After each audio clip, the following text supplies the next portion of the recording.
Scene 1, the weight he never shows. Ayan had always been the kind of boy who smiled even when life didn't give him a reason to. At 23, most of his friends were stepping into new careers, exploring the world, or chasing dreams. Ayan, on the other hand, woke up every day with a list of responsibilities instead of goals. Every morning before sunrise, he made tea for his mother, checked her sugar level, prepared her medicines, and cleaned the house before rushing to university and then to a cafe where he worked part-time. Nothing in his life ever paused. Nothing slowed down for him. People saw him as a polite, hard-working young man. But no one knew the heaviness he carried inside. His backpack felt light, but his heart didn't. It was filled with unpaid bills, worry about his mother's health, and the loneliness that comes when you're the one everyone depends on, but you depend on no one. As he walked back home one evening after a long shift, the streetlights flickered above him. The cold breeze brushed against his tired face. But his mind wasn't calm. Something felt off, an uneasy feeling that rose in his chest the closer he got to home. When he entered the small house, he immediately noticed the medicine tray lying untouched. His mother had forgotten her evening pills again. She sat on the sofa, looking lost, confused, and weaker than usual. Ayan gently reminded her, helped her take her medicine, and tucked her into bed. When he finally stepped out of her room, the silence of the house felt heavier than ever. He walked into the kitchen, sat down on the floor, and finally let his tiredness show. His eyes burned, his heart pounded. He ran his fingers through his hair and whispered to himself, I can't do this alone anymore. But he had no choice. At least, that's what he believed, until his phone vibrated. Scene 2, a missed call and a silent breakdown. The phone buzzed again. Ayan wiped his eyes with his sleeve before checking the screen.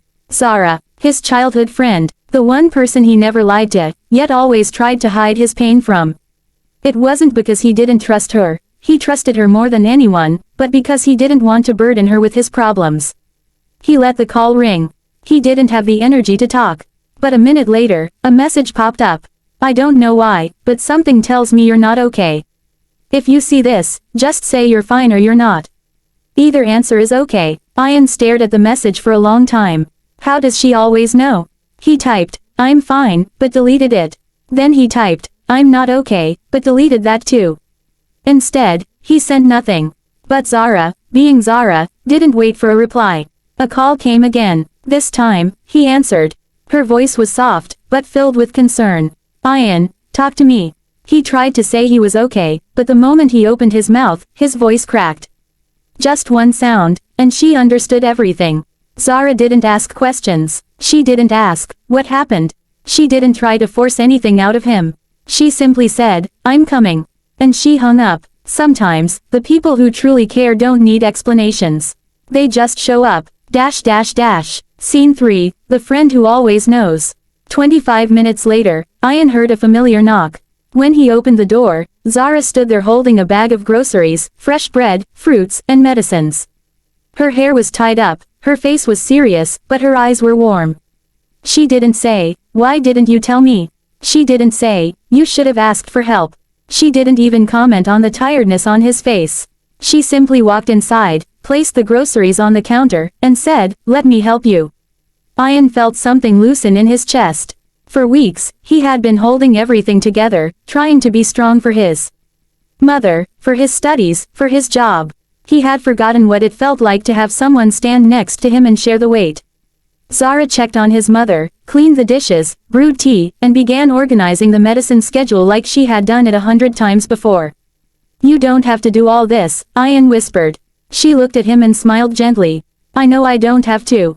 But I want to. And for the first time in weeks, Ayan felt seen. Scene 4, the quiet comfort of arrival. After making sure his mother was resting, Zara returned to the kitchen where Ayan stood leaning against the counter, his shoulders slumped. She walked over and placed a hand on his arm. Ayan, when was the last time you slept properly? He shrugged. I don't remember. When was the last time you ate a real meal? He gave a tired smile. I don't remember that either. Without another word, she grabbed a plate, served food, and placed it in front of him. Sit, eat. I'm not asking. Ayan didn't argue. He ate slowly, and Zara sat across from him, quietly watching, making sure he didn't stop halfway. There was something magical about her presence. She never made noise, never pressured, never made him feel weak for struggling. She simply filled the silence with support.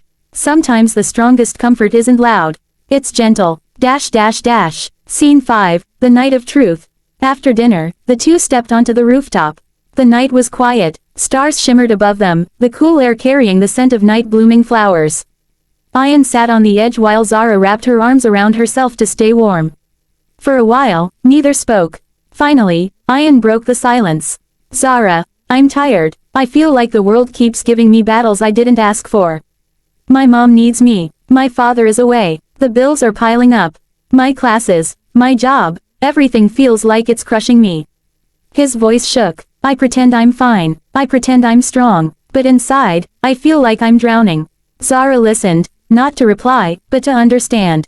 When he finished, she took a slow breath and said softly, Ayan, you're human, not a machine. You're allowed to feel tired. You're allowed to fall apart. You're allowed to say, I need help. He looked at her, and she held his gaze. You've been strong for so long. Let someone be strong for you. Her words hit him like warm rain after a long drought. No judgment, no pity, only truth. And for the first time in months, Ayan let his walls fall. Completely. Scene 6, when the world feels lighter.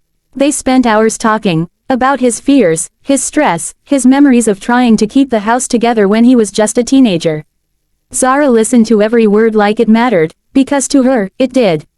At some point, Ayan began to laugh at a dumb joke she made. It was a tired laugh, but it was real. You're the only one who can make me laugh when I feel like a disaster, he said. Zara nudged him playfully. That's my superpower. They sipped tea on the rooftop, watching the city lights shimmer. The night that began with loneliness now felt warm, alive, peaceful. Pain didn't disappear, but it became lighter. Life didn't fix itself, but it felt manageable. Because sometimes, one person can turn the world around with nothing more than presence. Scene 7, a silent promise. When it was time for her to leave, Zara walked to the door, but before stepping out, she looked back at him. Her voice was steady, filled with sincerity. Ayan, whatever happens, I'm here. Not just for today, not just when things get bad. Always. Ayan swallowed hard, the words settling deep inside his heart. He nodded slowly. I don't know what I'd do without you. She smiled, soft and real. Good thing you don't have to find out. They exchanged a quiet, unspoken promise, one that didn't need big words or dramatic gestures. A promise of reliability, of support, of presence. And sometimes, that's the strongest promise of all. Scene 8, the message that changes everything. The next morning, sunlight warmed Ayan's face as he woke up. His phone buzzed beside him. Zara. Good morning. I'm proud of you. You're doing better than you think. And remember, I'm always here. Ayan stared at the message, and a faint smile bloomed on his face. The world still had problems. His mother was still sick. Bills still needed to be paid. But he didn't feel alone anymore. Because in a world full of temporary people, he had someone who stayed. Someone he could rely on. Someone who didn't wait for perfect moments to show up.